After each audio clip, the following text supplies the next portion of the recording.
bira hordofsiisu yaadeen godhu gooftaa kunsi gammachiisu kanan narraa eegdu dursa kee ta'uudha ofii jijjiirame bira jijjiiruudha wangeela jiraate addunyaaf ibsuudha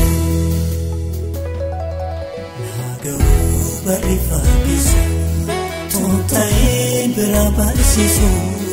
geeddarii ata deemsa koo hafuurri kennaa geggeessu jireenyi koo si qabboome yaada kee keessatti eegame haa darbuu dhuunfa kee ta'e hundeedhaan siif bitame.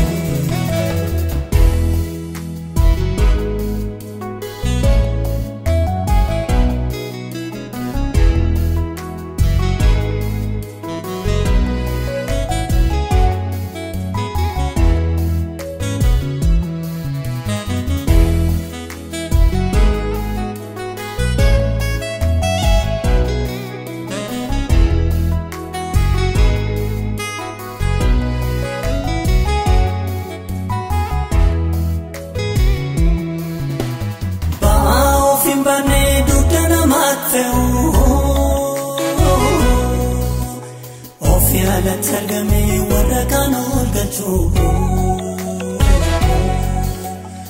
ofiyala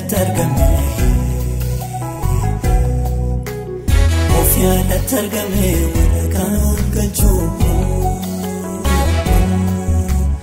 ofiyala targame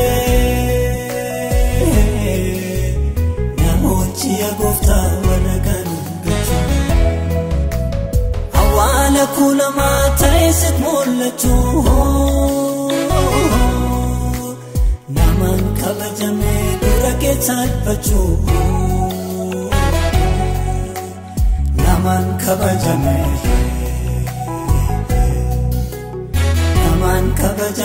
dura kee salphachu namaan kabajame gooftaa dura keessa fariisa barichaa kayyaan naguugame ta'uun fedhu gooftaa kan si tuffatame ta'uun fedhu gooftaa kan si tuffatame karoora kee adda baafadhe kaayoo koora oosiifadhe kan darbuuf humna naaf kenne gooftaa koo sitti mul'adhe fedhuu dhalootaaf dhufu kan seenaan borii yaafatu yaada kee xumureen darbaa humni kee naaf bal'atu fedhuu dhalootaaf dhufu kan seenaan borii yaafatu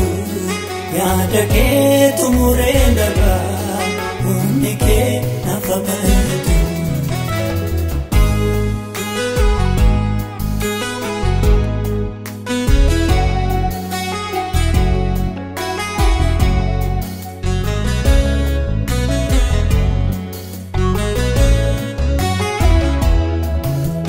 Jireenya waamichaa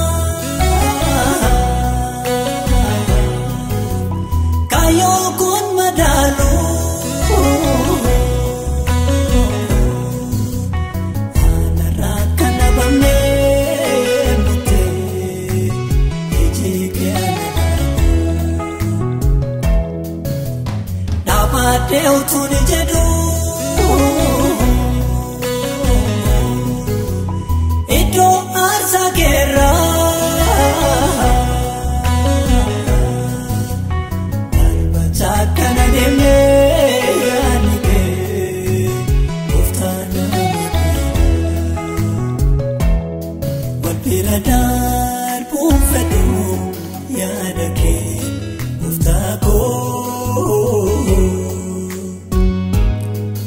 kadesi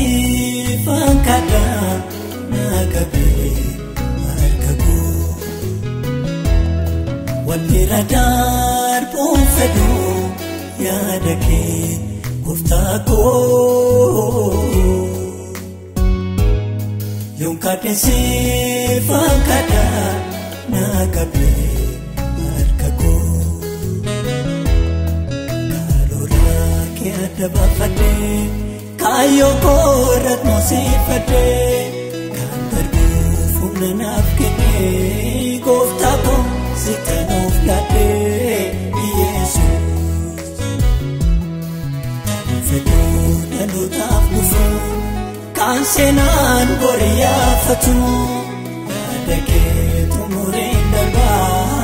unike nafabayatu Jesus